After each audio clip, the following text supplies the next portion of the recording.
Okay. Asante sana rero mwese kuri mwese mbabwira uti ukwezi kwiza, ukwezi kumugisha, ukwezi kwa Kanama, dore yuko ari ukwezi kugaragaramo ibikorwa bidasanzwe. Akaba ari ukwezi rero kwatoranyijwe, ukwezi kwa Kanama, ukwezi kw'amahoro, ukwezi k'urukundo, ukwezi kw'ibyishimo, ukwezi abenshi bashobora kubonamo umugisha ndetse bakanaronkamo byinshi bigiye bitandukanye batagiye babona mu mezi yagiye atandukanye. Ubwo rero reka nizere ko mwese muri amahoro, reka nizere ko mwese mumeze neza cyane, reka nizere ko mwese mukomeje kugubwa neza cyane, ariko mbabwire yuko kuri uyu munsi wa none mugiye kubana nanjye Kizito, umwami w'abajene, inzu y'ibitabo mu rungano. Abangiye kubagezaho bimwe mu bintu biranga cyangwa se mu bintu ushobora kubona ukavuga uti byanga bikunze iyi mico, iyi myitwarire ni y'abantu bavutse mu kwezi kwa munani. Ubwo rero ndaza kubabwira bimwe mu myitwarire n'imico, ibikorwa bigiye bitandukanye biranga abantu bavutse mu kwezi kwa munani, ukwezi kwa Kanama,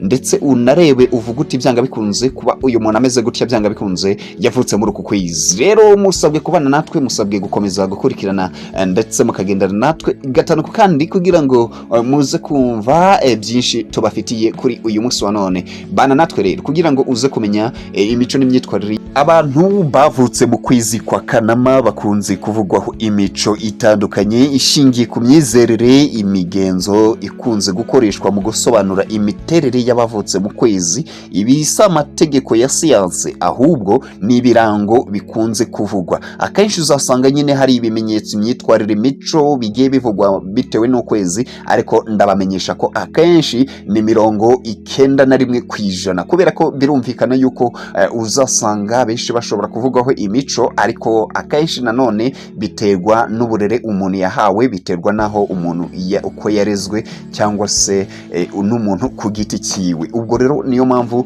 dusanga iyi mico, imyitwarire yabo ikunze kubarangwaho, bishobora kugaragara muri uku kwezi ariko ugasanga ni nka 91. Rero twihuse reka dutangire ku mico ikunze kuranga abantu bavutse mu kwezi kwa Kanama cyangwa se ukwezi kwa munani. Nuko aba bantu bakunda kuyobora abandi no gufata inshingano. Abantu bavutse mu kwezi kwa Kanama kenshi uzasanga muri bo nyine bifite icyizere cyo kuba bagira uruhare mu kuyobora abandi ndetse no gufata inshingano mu bo bari kumwe nabo. Ikintu cya kabiri nuko bagira icyizere mu bo bakunda kandi bakunda no gutsinda.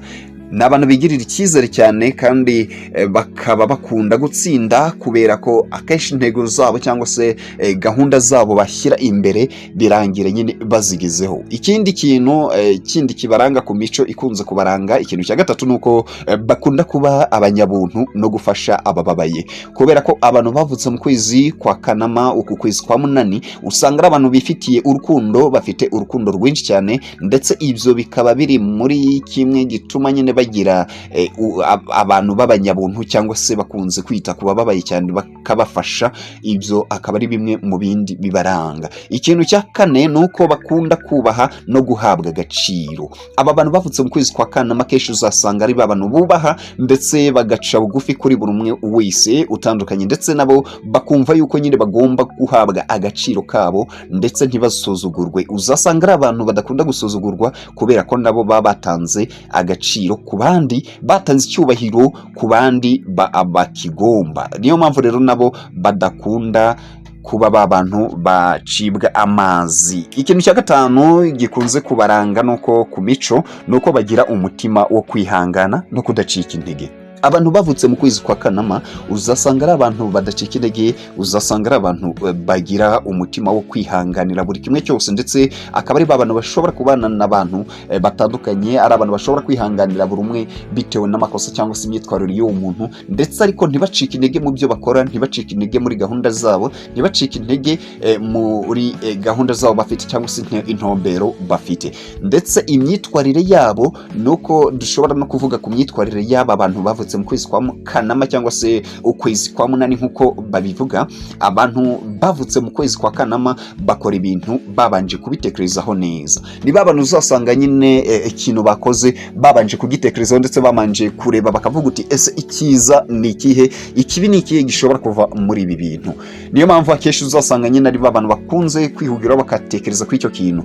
Ikindi cya kabiri ku myitwarire yabo nuko bakunda ukuri kandi bavuga icyo batekereza. Abantu abantu bavutse mu kwezi kwa Kanama bakunda ukuri, bakunda kubwizwa ukuri, bakunda ko nyine wababwiza ukuri bitewe nuko ubatekerezaho, ndetse nabo bakunda kuba bavuga ibitekerezo byabo ndetse nuko bumva ibintu. Ikintu cya gatatu ku myitwarire yabo nuko abantu bavutse mu kwezi kwa Kanama bashobora kugira ishyari ryiza ryo gushaka kugera kwitsinzi, kubera ko akenshi bari abantu bafite intumbero, bafite ishyaka ryo kuba bagera ku bintu byinshi kandi bikomeye. Niyo mpamvu akenshi uzasanga ari abantu nyine bakunze gushaka ndetse bakagira ishyari ryiza ryo kuvuga uti byanga bikunze tugere kwa kiriya kintu, byanga bikunze natwe dushobora kuba twabona ikiza cyandi gisumbuyeho kurusha ibyo dufite. Nibo abantu rero nyine bagira iryo shyaka, bakunda gahunda n'isuku. Abantu bavutse mu kwezi kwa Kanama ni abasirimu cyane, ni abantu bagira isuku, ni abantu bakunda gahunda ndetse bakunda kuba ibintu byabo byakorerwa ku murongo.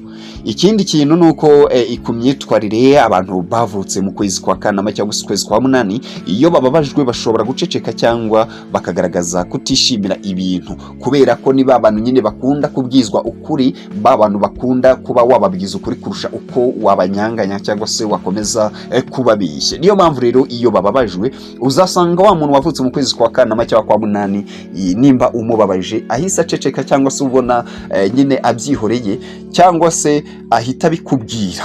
Bamwe kubera nyine uzasanga ni ku myitwarire y'abantu bigiye bitandukanye, hari igihe azaba wa muntu wacecetse cyangwa se abe wa muntu hise akubwira kuba atishimiye uko ugaragaje cyangwa se igikorwa ukoze nimba kitamushimishije, usange ahise abikubwira. Ndetse reka tunyarukire ku bimenyetso bikunze kubaranga babantu bavutse mu kwezi kwa Kanama, babantu bavutse mu kwezi kwa Munani. Ubwo rero ikindi nuko ikintu cya mbere gikunze kubaranga kindi nuko bakunda kuba imbere mu bikorwa no gutanga ibitekerezo.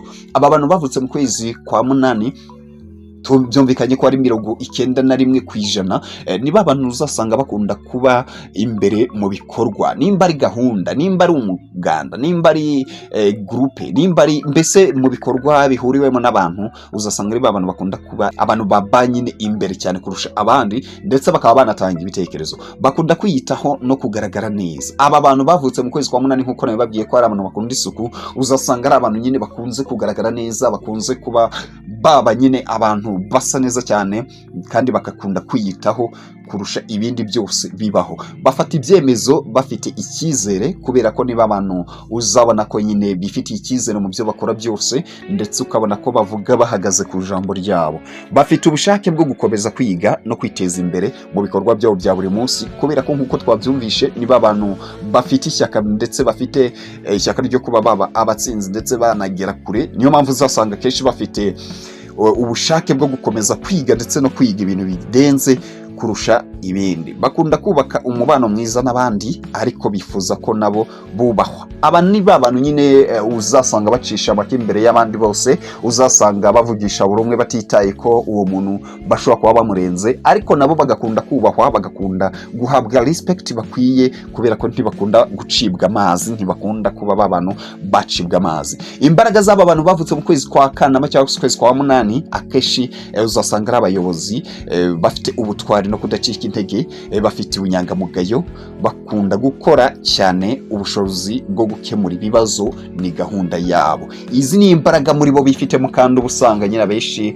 bazikurikiza ugasanga ibintu bimeze neza. Intege nke zabo zishobora kubagaragaraho, akese uzasanga babantu bavutse muri ku kwezi bashobora kwinangira ku bitekerezo byabo, rimwe na rimwe bishimira kuyobora kurusha gukurikira abandi, ndetse bashobora no kubabazwa no kunengwa bikabagiraho ingaruka. Bishobora kwihutira gufata, bashobora kuba abantu bakwihutira gufata imyanzuro mu bihe bimwe bigiye bitandukanye, ariko ugasanga nyine nubwo bihutira gufata imyanzuro bakunze kuvugwaho kuba barakara vuba, bababazwa n'ubusa. Ugasanga nyine ni ibintu bikunze kuba ari intege nke zabo zikunze kubagaragaraho, kubera kubabazwa n'ubusa ndetse no kuba bafata imyanzuro byihuse cyane. Ibyo ni bimwe nyine mu bintu binengwa kwa abantu bavutse mu kwezi kwa Kanama. Rero twihutishije nuko ku musozo, abantu bavutse mu kwezi kwa Kanama bakunze kuvugwa nk'abantu bafite icyizere, bakunda kuyobora, bafite umutima mwiza kandi bakunda gutera imbere, dore yuko ari abantu usanga akenshi iterambere ryarabiziritseho wagira ngo ni ikintu cyabo. Icyakora buri muntu arihariye, imico nyakuri biterwa ahanini n'uburere ubuzima yabayemo n'imiterere ye bwite. Si ukwezi yavukiyemo gusa nk'uko nabibabwiye ni 91. Niyo mpamvu rero nshobora gushimira buri umwe wese wafashe umwanya akareba kino kiganiro ukaba ukirangije. Wowe warebye kino kiganiro ukabugejeje hano, Imana ikumpera umugisha, amahoro y'Imana bane nawe, imigisha ikurambeho kandi ikomeho rwose wamfura we. Njye wumvaga yari Kizito nk'ibisanzwe, umwami w'abajene, inzu y'ibitabo mu rungano. Njyewe ndakagaruka.